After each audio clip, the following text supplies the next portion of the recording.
Harauba Sabbath, Sengthoi Kraba Sabbath Numing Asigi, Para si ako'y mayam na yiminasi. Ngasi paragi title na Thawai Asengbagi Panggan Aduna Sakhi Tauba haibani. Ngasigi title si ako'y mayam na yengsi. Thawai Asengba ama leire. Mahaki panggan aduna Sakhi Tauba. Sakhi Tauba si kanano ama. Kanabu Taugudabno haiba ama. Asimaram oiraga ngasigi para ako si Ningshen tamningai to si. Asida mi Thawai Asengba mi amuka khangdaba ishorbu khangdaba haiba mi macha kumjangi. Duna ngasigi para ase akhoi mayam na yengminasi. Ngasigi para ase horamdai sida ishorbu ngak thojani si. Nungsibana thalaba sargada leiba ipa isor nahagi sengthoi graba numik asida sargagi nahagi sastada hairam kiba akoibu wasak kiba adu gi bor miyambu phangnanaba haina matam pibagi yam thagadli akoi asida nahagi Thawai Asengba yaubiraga ngasigi para tambada akoi sargagi Thawai aduna pukning hangthokpiraga bahap taba amasung punsidasu asigi afabadu lausilaga tawbu suba ngamnanaba mayambu thoja pinabiu haiduna ahobadu aroi phaba Jisu Krista gi mingda sonjabni nungsiduna sarga phau lokhatpiu amen. Ngasigi memory verse akoina yengse Acts chapter 4 verse 31 da sumaina hai mokhoina haijaba hek loiraga mokhoina tiliba mafam aduda yuar habakumna kanna nikre mokhoigi mathakta Thawai Asengbaduna thankhraga mokhoina ishorgi wa paudu ngangba ngamkhre. Christian hauramdaida ishorgi misingbu Jisu Kristana sum haina thodang pirami chatlaga tambi takpiu prithibi sing thungna afaba wapau asi takpiu hai chatgadabni tawgadabni takgadabni hai adubu miwoisingi marakta thajabasingi marakta mokhoi akiba asonba khara lerami karigino mokhoigi marakta lari haiba heisinba si khara watlamni aduga misu yamde miwoiba oibnina atukumba miwoibagi panganda khara khallaga kinaramba matam oirami adubu Jisu Kristana miwoisingbu mahaki misingbu saboksingbu wasakhiba lei Jerusalem manung changna Judea da Samaria da prithibi aroi ba phawbada chatlaga bapausi santhok o haina thaudam pirami si maram oiduna Jisu Krista bu losing kharbagi misingna sudaba yadaba maram leiki adubu prithibi gi mayokta prithibi gi panganda prithibi gi luchingbasingi marakta su yengaga kinaba khara leiki adu maram oiduna asumaina leiram adu matamda Acts chapter 80 verse 16 da paba matamda akhoina phangi Jisu Krista gi mingda irup khrabasing natana atokpa kanagi mathakta su Thawai Asengbasi taramde phanglamde akhoina yengsi numaijingi parada Jisu Kristana Thawai Asengba si wasakpirame Thawai Asengba si wasakpirame John chapter 16 verse 7 da ai chathokpana phai ai chathokhrabadi nakhoibu mateng pinanaba adu lakani nakhoigi da lakani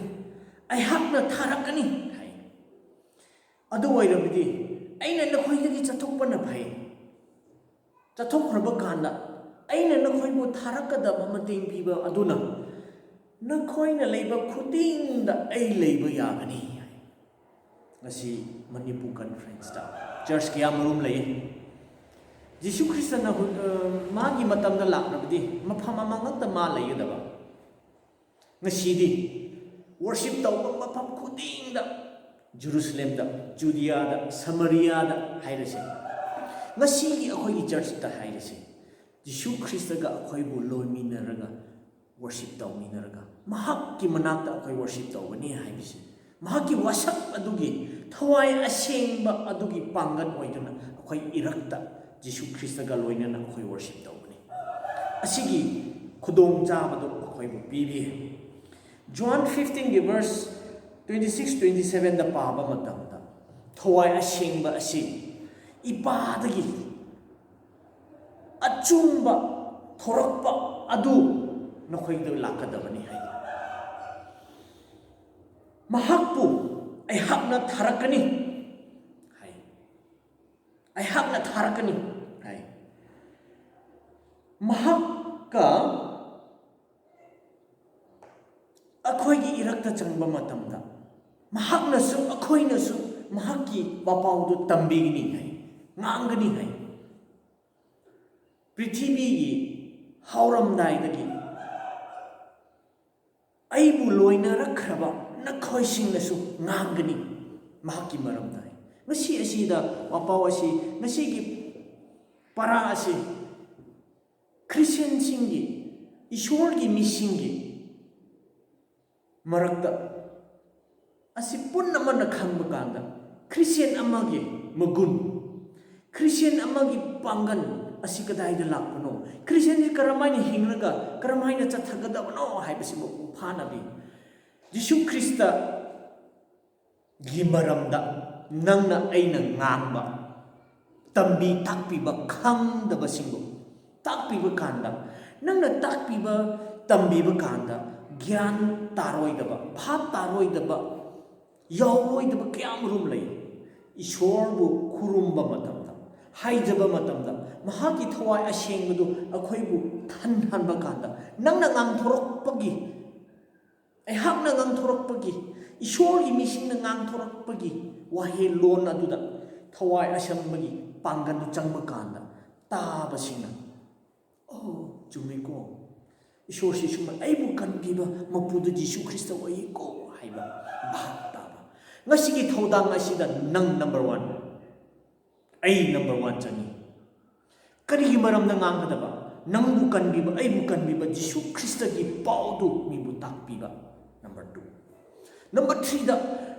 tak biba tam biba adu bhap ta na ba mi mayam na losing asi losing mangamna na ba pangan wakhan losin khangna thawai asingba adu darkata asi lakpa matamda miwoiba mayamna thawai asingba phangraga gyan tarakpa matamda mahakna thabak sui karino kari subra hairiga oh aisi lan khraba mini ko papjelaba solaba mini ko mahak yaudrabdi ishor yaudrabdi kanbi mapusi Jisu Krista makni ko haina losin ngamnamna akhoi gi punsi ji mahabu piba ngamnanaba wakhanda pibiba inbiba muga asomda Jisu Krista gi ni oige haina changba ngamnanaba lambi puming hongba aigi aningba apama loina thadokpa ngamba adu phangnaga Jisu Krista gi da changba haibisi chachaba changjaba tum injaba haibisi maningda inbiba haibisi thwai asingbani hai adudi khoi wahang ama thamse akhoi thodang di karino haiba matamda tambiba takbiba akhoi thodang bhap taba losinhanba ngamnanaba thabak loina magi ishordi thawai asingbana thabak subiraga asi sumaina thabak suraga chawkhatgadabani hai ngasigi akhoi bu wasakraba thawai asingbadu akhoi mayam phangre Jisu Kristana hana hauramdaida irukhrabasingna gi mathakta thawai asingba phangai ngasi irukhraba makhai akhoi mayamsi phangrabani amuka asigi mathakta phangnanaba haiduna akhoi hena thiduna lay ahanbagi nungchutha phangrabasingna akonbagi nungchutha phangraga thabaksi losingadabani lettering asi hainai jumi asi thawai asingba gi pangan bu haibani ꯑꯩꯈꯣꯏꯅ ꯅꯤꯡꯊꯧꯀꯥꯕꯒꯤ ꯄꯔꯥꯗ ꯆꯪꯈ꯭ꯔꯁꯦ ꯆꯔꯆꯁꯤꯡꯕꯨ ꯄꯥꯡꯒꯜ ꯄꯤꯈ꯭ꯔꯦ ꯆꯔꯆꯁꯤꯡꯕꯨ ꯄꯥꯡꯒꯜ ꯄꯤꯈ꯭ꯔꯦ Christian ꯍꯧꯔꯝꯗꯥꯏꯗ ꯁꯕꯣꯛꯁꯤꯡꯅ ꯏꯁꯣꯔ ꯄ꯭ꯔꯚꯨ ꯖꯤꯁꯨ ꯑꯁꯤ ꯀꯟꯕꯤꯕ ꯃꯄꯨꯅꯤ ꯏꯁꯣꯔꯒꯤ ꯃꯆꯥꯅꯤ ꯍꯥꯏ ꯖꯤꯁꯨ ꯈ꯭ꯔꯤꯁꯇꯕꯨ ꯊꯥꯖꯗꯕ ꯂꯧꯁꯤꯡꯗꯕꯁꯤꯅ ꯅꯠꯇꯦ ꯍꯥꯏꯅꯕ ꯃꯇꯝ ꯑꯁꯤꯗ ꯃꯤꯑꯣꯏꯕ ꯀꯌꯥꯃꯔꯨꯝꯅ ꯃꯍꯥꯛꯀꯤ ꯃꯤꯡ ꯄꯥꯏꯔꯒ ꯇꯝꯕꯤꯕ ꯇꯥꯛꯄꯤꯕ ꯌꯥꯗꯦ ꯍꯥꯏꯁꯨ ꯍꯥꯏ ꯊꯤꯡꯁꯨ ꯊꯤꯡꯉꯤ ꯉꯥꯡꯕꯁꯨ ꯌꯥꯗꯦ ꯁ꯭ꯇꯤꯐꯟ ꯃꯈꯣꯏꯕꯨꯁꯨ ꯅꯨꯡꯅ ꯊꯥꯔꯒ ꯍꯥꯠꯇꯣꯛꯈꯤꯕꯗꯨ ꯃꯔꯝ ꯑꯣꯏꯕꯅ ꯑꯗꯨ ꯃꯇꯝꯗ ꯃꯈꯣꯏ ꯃꯥꯌꯣꯛꯅꯔꯝꯕ ꯃꯇꯝꯅꯤ ꯑꯗꯨꯕꯨ ꯃꯈꯣꯏꯕꯨ ꯄꯥꯡꯒꯟꯕꯤ Acts chapter 2 verse 41 पाबा मतमदा जॉन पीटरगा जॉन होइना लोचिंगबसिंगी ममांगसु चंगी को Acts chapter 2 की verse 41-42 पाबना मखोइना जीसु ख्रिस्टबु लौसिनबगी नोंगमदा लिसिंग अहुम तिनसिले हाइने अमुक Acts chapter 4 की verse 431 दसु पाबा मदा जॉन खोइ पीटर खोइ जॉन खोइना तंबी ताकपीबदा मी मयामना तारगा लौसिलगा मी यामना तिनसिनख्रे हाइ नों मखोइगी अदु नुमिकदा लिसिंग मंगा तिनसिनख्रे हाइ Acts chapter 5 दा पारकपा मतमदा verse 14-44 दा पारकपा मतमदा अदुदि मसिंग थीबा ngamdar यामना लाखरे हाइ यामना लाखरे हाइ मी यामना तिनसिनख्रे हाइ Acts chapter 6 की verse 7 दा पाबा मतमदा सु सुमाइना हाइ ईश्वर की वापाव से हेन चाखतुना सबोक्सिंसु हेन तिनसिनख्रे Acts chapter 16 की verse 5 दा पाबा मतमदा असुमाइना चर्चसिंसु थाजबसिंसु अदुगी मतंगदा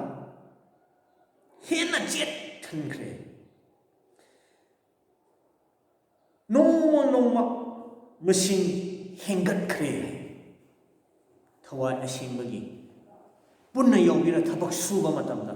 हेन तिनसिनलगा चौखतख्रे हाइना होइना X lyric असिदा पाबा मतमदा फंखी मरमदी ईश्वरगी church असिदा Pangan फंबगी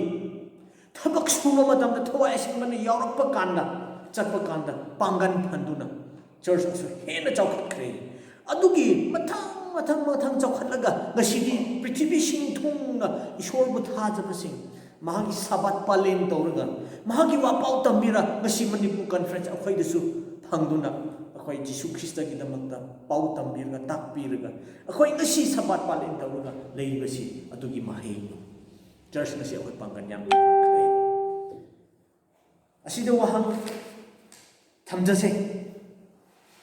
ngasi new testament दगी church से सुम लेलक्तना ngasi अखोइ थुंगलखले अदुदी अखोइ ngasi करी तौफम थोपरा वासक तो अखोइ फंगदवनी वासक तो अखोइ गिनी ईश्वर की मिसिंग ईश्वर की बोर्ड फंगदवनी ईश्वर की मिसिंग ईश्वर की पांगदु ओइगदवनी अदु ओइरबदी नंग आइबु थौदांग सि पीद्रा नहाकी एहाकी हपनी हाय हाइजगे Tuesday da अखोइना येंख्रसे थवाई असेंबगा साखी पीबा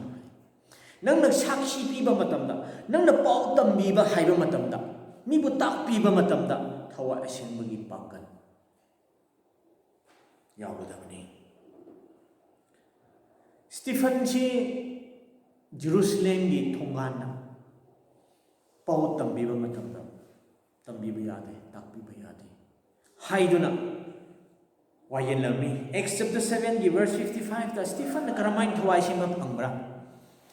मीना तंबीबा यादे ताकपीबा यादे नंग जीसु ख्रिस्ट की मिंगदा ताकपीबा यादे अमुक तौगुनुगो हाइबा मतमदा स्टीफन यादे हेन मेचाई हेन ताई अदुबो पृथ्वी की असिदगी महाकना येंखलकपा मतमदा सर्ग सि थोंग हांगदुना ईश्वर लेतेंबा अदु उरगा जीसु ख्रिस्टना मपागी मनाक्ता लेप्रगा लेबदु उरगा मान हेन कन्ना ngamkhre aduna takpudi ꯏꯁꯣꯔꯒꯤ ꯊꯕꯛ ꯁꯨꯒꯦ ꯍꯥꯏꯕ ꯃꯇꯝ ꯊꯋꯥꯏ ꯑꯁꯦꯡꯕ ꯑꯗꯨ ꯂꯣꯏꯅꯩ ꯍꯥꯏꯕꯅꯤ ꯑꯃꯨꯛꯀ ꯑꯩꯈꯣꯏꯅ Acts chapter 8 verse 29ꯗ ꯄꯥꯕ ꯃꯇꯝꯗ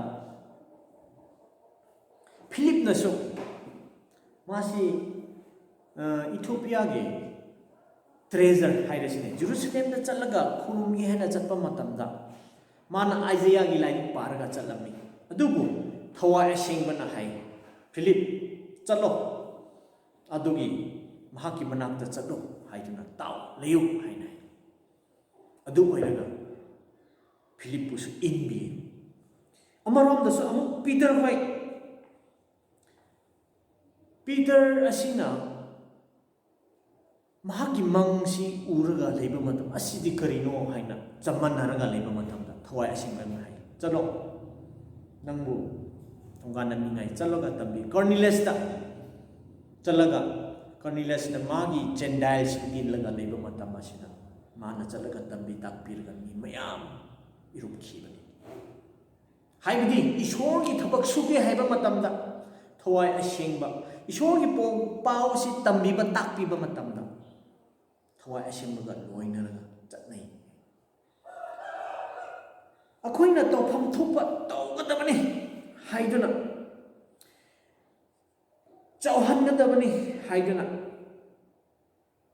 ꯍꯦꯟꯅ ꯐꯅꯅꯕ ꯇꯧꯒꯗꯕꯅꯤ ꯍꯥꯏꯗꯨꯅ ꯊꯋꯥꯏ ꯑꯁꯦꯡꯕꯒꯤ ꯄꯥꯡꯒꯜ ꯌꯥꯎꯗꯅ ꯑꯩꯈꯣꯏ ꯀꯔꯤꯃꯛꯇꯁꯨ ꯇꯧꯕ ꯉꯝꯂꯔꯣꯏ ꯊꯋꯥꯏ ꯑꯁꯦꯡꯕ ꯂꯣꯏꯅꯔꯀꯥꯟꯗ ꯌꯥꯎꯕ ꯀꯥꯟꯗ ꯑꯩꯈꯣই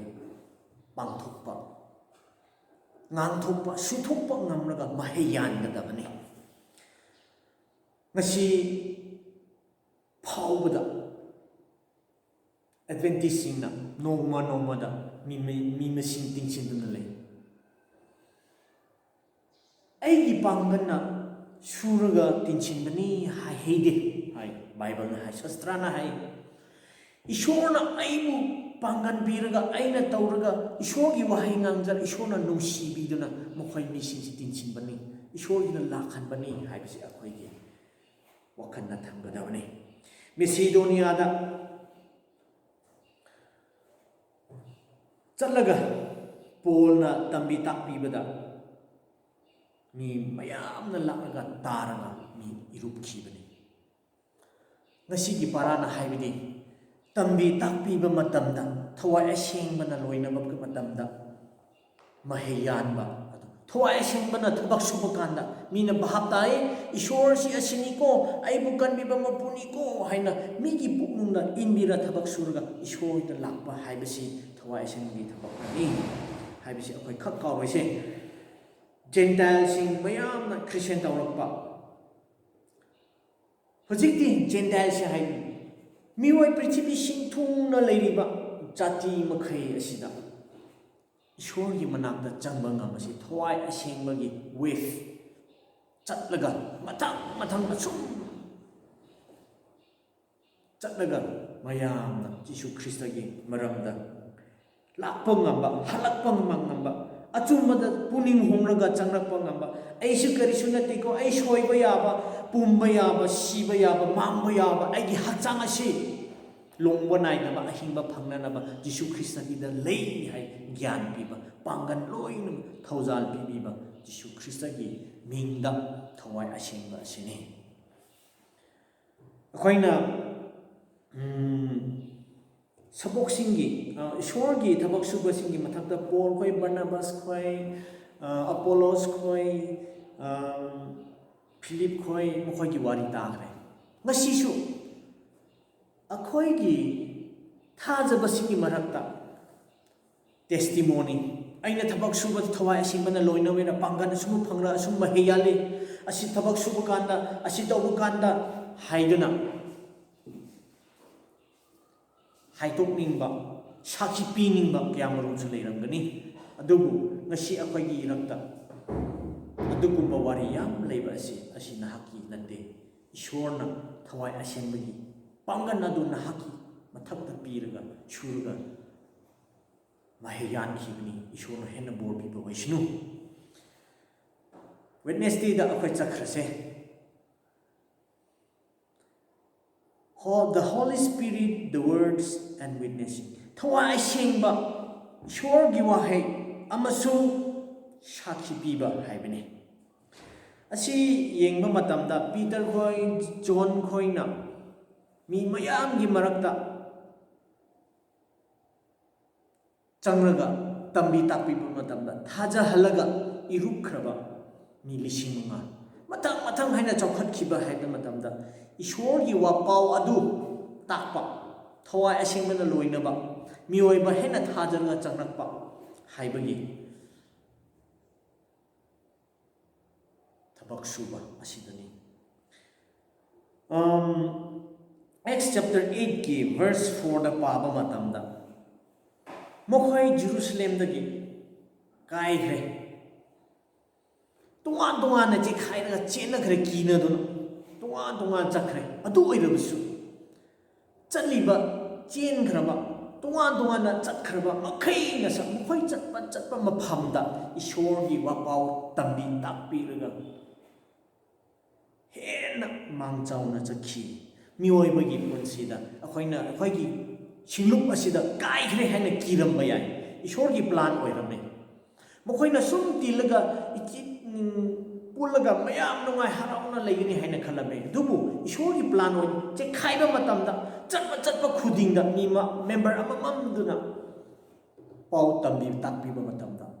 ईश्वरगी पाउ संथोकपा हेन्ना मांगचाउना हेन्ना चखतना मफम सिंथुंगना याउननबगी plan ओइरमे ngasi akhoi adventist na TMI hai member amamamna church member makaina yauraga ishorgi wapa si sangthokpa tham aheiba adu suraga tawraga mibu mateng piraga haiduna member loina ma yauraga tawgada bani asi kumba thabak asida saugatnaba oi Acts chapter 13 verse 48 49 da paba matamda ईश्वरगी वापाव अदुदा लोंबा नाइदबा हाइबदु fungi थाजबा HYBE fungi ईश्वरगी वाहै असि पृथ्वी सिंग थुंगना यावहन्नबा हाइबसु यावी कनबीबा हाइबसे लोंबा नाइदबा पुंसी हाइबसे पृथ्वी सिंग थुंगना मी मयामबु फंगहन्निंगमगी असि वापावसि तंबी ताकपियु Acts chapter 17 verse 2 da parak paba matamda Paul na mahaki mahusa kumna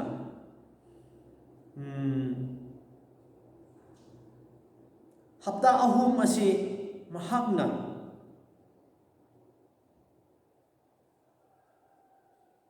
wahan khumbiba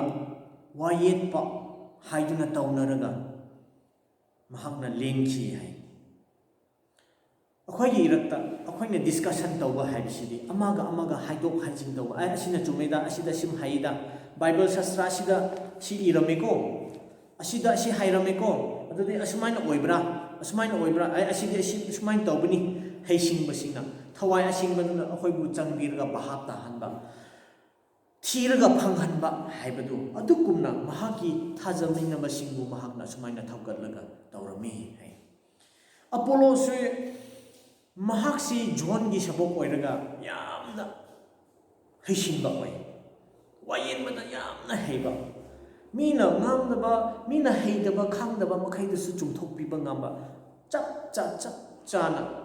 singna chetna lengdaba wadu mangangbibा takpiba ngamba apolosu amani mahakna su jisu krista gi maramda thawai asingba asi thankraba mi ama oiduna असिनिको हैना लेंदबा वादो ngangrga तंबी ताकपी है हाइबदी थवाई असिंगबगा यावरगा ईश्वरगी वाहे असि याव असि तंबी ताकपीरबदी हाइबनी नंगी साखी तौबदा नंगना मीबु तंबीबदा ईश्वरगी वाहे अदु थवाई असिंगबना लोइनरगा महियानगी Pangale हाइबदी First, 2 Peter chapter 1 verse 21 da paba matamda migi wakhanda panglak lakpa wakhanda panthok thorakpa adum pangang na ngangba panghaida haiba natte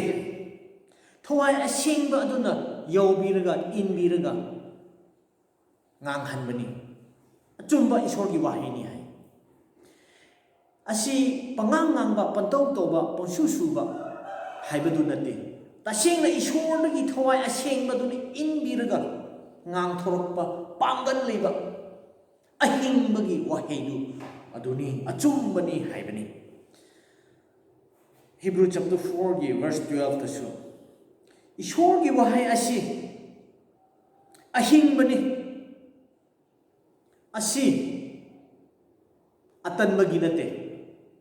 yamna ningthina tawgadaba chumna asi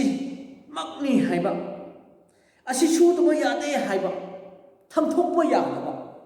lotpa yadaba khumbasu yadaba ishorgi wahayni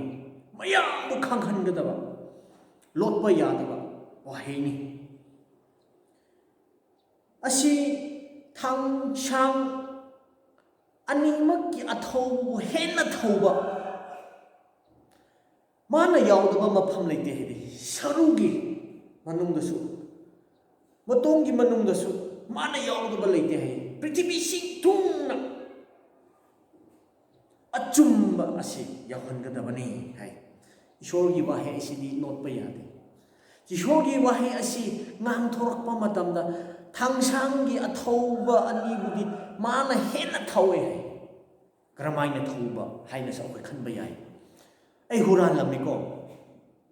ai majing thi ko ai maram oktapa tawi ko prithvi ahauba nungaiba prithvi apama aduda ai yam pamja khaurang adum chatuna leirama haisini ishorna hai quran gunu yo bible da ishorgi shastra asida quran gunu hairamine ishorgi wapau asi quran ba asi sarga changroi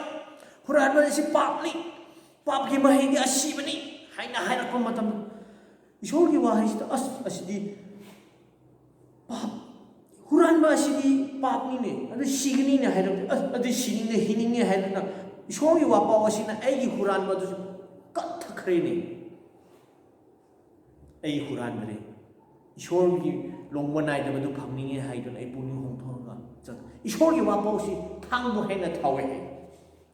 ishorgi pangan khoi mayam hena phangna na ba oisi ishorna thoja pi bo oisinu hojikti akon mada thursday gi para yengsi thursday gi da punsi asi hong hangba ngamba thawai asingba hai akhoi punsi si on hanba ngamba hong hanba ngamba thawai asingba hai thawai asingba asina akhoi punsi hong hanba ngame hai thawai asingba changkhraba matamda thawai asingba na akhoi puknung da mai chakhraba matamda phatabadu tobu ngamde ngangunu hairasu nganganu kre tawgunu hairasu tawgadore karino thawai asingba gi thabakti karino jisu krista gi apamba ishor gi apamba aningba adu tawgadabani karigino thawai asingba mapada gi thorakpa jisu krista na tharakpa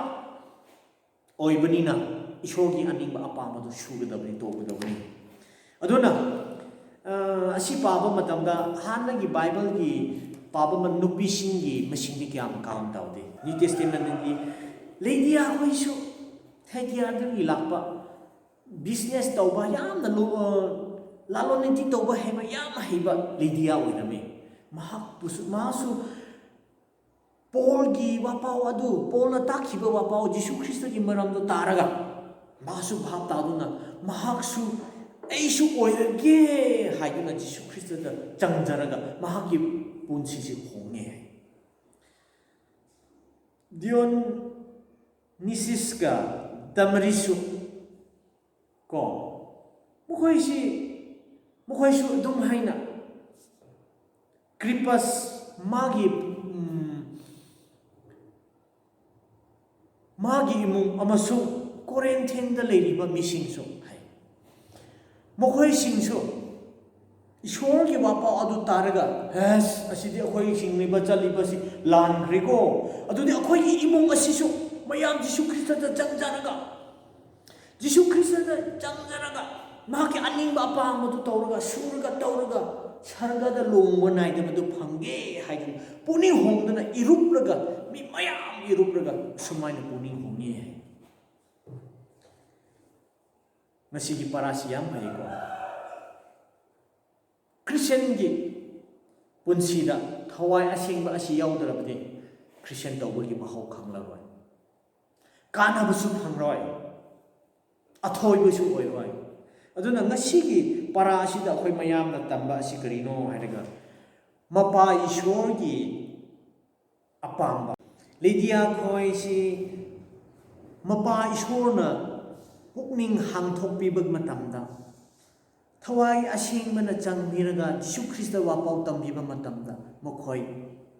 ishor gu losili akhoi gi punsi da su ngasi tambi takpiba matamda su ishorna puknungdu hangthokpiba matamda ishor gi wapau si tambiba matamda thawai asingga loinana miwai si mayamda Jisu Krista kanano kanbiba mapudu kanano haina losingadabni ngasi mapa ishor macha ishor thawai asingmagi ishor haibagi thabak asida mokhoi ga loinana akhoi mayambu loinaraga mahaki wapau si prithvi sing thungna tambi takpiraga ani shuba lelakpa thauran langmada mupung phaba amasung thawai asingma phamba matam ani shuba lelakpa ngaiba thauran langmada prithvi gi maisa prithvi gi awa anang prithvi gi pangan mayam su akhoi bu nalakpa matamda akhoi khangba ngamba lepa ngamba pangan adusu kadai kadi phangadabno thawai asingmadagi lakadabni thawai asingmasi kadai dagi lakmano mapa ishor macha ishor dagi laknaga akhoi bu loiminaba mateng pibiba ishor mahakmakni mayambu ishor gi bor pibu oisinu phangba oisinu thawai asingmadu loinaraga tawba mat athoi bagi punsi akhoi mayam oise ishorna lelakpagi harauba nungai ba numit aduda thawai asingba mapa ishor macha ishor adubu leitenenaba akhoi mayam thoja phangba oisinu